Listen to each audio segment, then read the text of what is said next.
माता की जय। वंदे मातरम। वंदे मातरम। यमुना मैया की जय। यमुना मैया की जय। सबसे पहले तो देरी से आने के लिए क्षमा चाहता हूँ और बहुत बहुत स्वागत, अभिनंदन, आभार आप सबका यहाँ पे आने के लिए। भाटिया जी और रविशंकर तिवारी जी से जब 3 नवंबर के यमुना के कार्यक्रम की बात हुई तो मैंने ये निवेदन किया कि इसकी जो कोर ग्रुप बनाना है, जो कुछ लोग प्रमुख लोग बैठेंगे तो मेरे घर पर ही बुला लेते हैं, तो एक बार हमारा परिचय भी हो जाएगा, यहाँ पे सबका आना भी हो जाएगा और यहीं से ही हम इस कार्यक्रम को आगे बढ़ाएंगे। भाटिया जी के बारे में हम सब जानते ही हैं।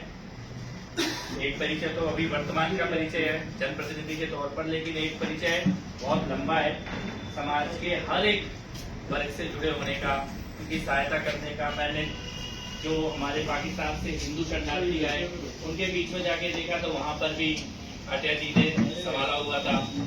तो दिल्ली के व्यापारियों का कोई मुद्दा आता है तो वहां पर भी, राष्ट्रीय स्वयंसेवक संघ का भी कोई भी सेवा का कार्य आता है तो उसमें भी, और भारतीय जनता पार्टी के संगठन का भी कोई ऐसा विषय नहीं होगा जो भाटिया जी के से अछूता होगा। अवतार जी यहाँ पर बैठे हुए हैं, हम लोग ये सब वो लोग हैं, सुमन कुमार गुप्ता जी सब वो लोग हैं। भाई साहब ने तो हमारे पर चुनाव भी लड़ाए हैं और तब से लगातार मैं पारिवारिक भी जाना आना हुआ है। सूरज भाई यहाँ पर बैठे हैं, तो हम सब लोग एक दूसरे को लंबे समय से जानते आ रहे हैं। ज्यादातर लोग मेरी माता जी को चुनाव लड़ा के जिताने वाले हैं भाई साहब, तो इसलिए मेरे को ये था कि ये ग्रुप थोड़ा सा और बड़ा हो जाए, एक दूसरे को थोड़ा और परिचय और एक सकारात्मक काम जो कि रविशंकर तिवारी जी के माध्यम से शुरू हुआ। ऐसे तो यमुना को लेकर हम सब ने कभी ना कभी कोई ना कोई पीड़ा उठाई ही है, वर्षों से संघर्ष चल रहा है। और अब की बात तो बहुत विशेष बात यह है कि मुख्यमंत्री जी, प्रधानमंत्री जी दोनों का प्रिय विषय है कि यमुना मैया को निर्मल करना है, अविरल करना है, स्वच्छ करना है। हर महीने सरकार की मीटिंग हो रही है, योजनाएं बनाई जा रही है, नए एसटीपी बनाए जा रहे हैं। यमुना में पानी का प्रवाह बढ़ाने के लिए भी CR पाटिल जी के यहाँ पर मीटिंग हुई है। और दिल्ली में सरकार बनने से पहले तिवारी जी ने ये बीड़ा उठाया और ये इन्होंने अपने सर पे बांध लिया। इनको बाबा तो पहले ही बोलते थे, वो सच में बाबा बन गए और एक भिक्षा यात्रा निकाली। तो और अपने लिए नहीं, यमुना मैया के लिए। और हमने देखा कि एक पत्रकार के आगे बाकी लोग झुकते हैं, नेता भी झुकता है तो पत्रकार के आगे झुकता है, लेकिन यमुना मैया का एक ऐसा कॉज इन्होंने उठाया कि इन्होंने सबके आगे हाथ फैलाए। और उसका भी एक उदाहरण मैं आपको बताता हूँ कि उसने जो एक जगह से लेके दूसरी जगह जाना था, तो हमने कहा ये तो यमुना के काम से जा रहे हो आप, और लोग यमुना के लिए पैसे दे रहे हैं, उसके लिए भी उस पैसे का इस्तेमाल नहीं किया।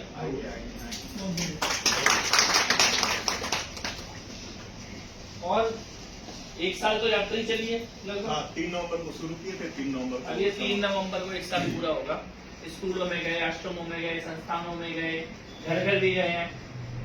तो एक व्यक्ति ने ऐसा बीड़ा उठाया है तो हमारा सबका स्वाभाविक कर्तव्य बन जाता है कि हम भी साथ में लगे। दिल्ली की सरकार यमुना के लिए काम करने जा ही रही है और ये जो कार्यक्रम की संरचना भी बनाई है रविशंकर तिवारी जी ने, भाटिया जी ने, उसमें भी हम लोग जो सरकार की तरफ से जो भी संभव है वो हम करेंगे। कल हमने अपने ऑफिस में मीटिंग भी की है, कल आगे संस्कृति मंत्रालय इसकी परमिशन लेगा, स्टेज वगैरह की जो व्यवस्था करनी है वो भी करेगा। लेकिन ये सरकारी कार्यक्रम ना बन के रह जाए।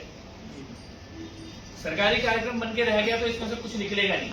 एक कार्यक्रम शुरू होगा और समाप्त हो जाएगा, लेकिन समाज अगर इसमें जुड़ गया तो फिर यहाँ से एक धारा निकलेगी जो 1 साल से चल भी रही है, हजारों लोगों को जोड़ा भी है, पर इसको एक और बड़ा स्वरूप दें। इसी में एक और बड़ी चीज होने वाली है, 3 दिन बाद से ही 7 तारीख से बाबा बागेश्वर की यात्रा भी शुरू होने वाली है छतरपुर से, और उन्होंने भी इस बार यमुना का ही विषय रखा है।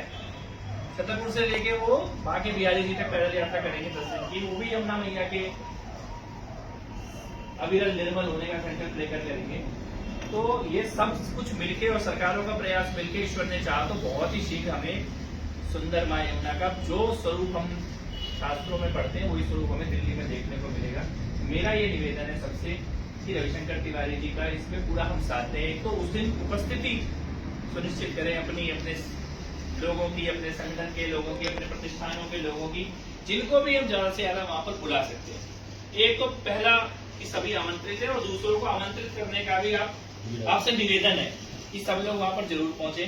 और उसके अलावा रविशंकर तिवारी जी के इस मिशन में आज से ये माने कि हम भी जुड़े हुए हैं और अपने यहाँ पर भी अगर इनको बुला सकते हैं, इनका जो भी इनका विषय रखना है यमुना का, उसके बारे में अपना विषय रखवा सकते हैं।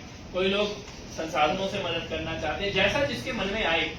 इस कार्यक्रम के निमित्त तो ऐसी कोई आवश्यकता नहीं पड़ेगी, ये हम लोग सरकार के द्वारा कर रहे हैं, बाकी हम व्यक्तिगत भी कर रहे हैं। मेरे ख्याल से कार्यक्रम में तो ऐसी कोई बहुत आवश्यकता पड़ेगी नहीं, हम लोग कर रहे हैं, लेकिन मिशन में पड़ेगी।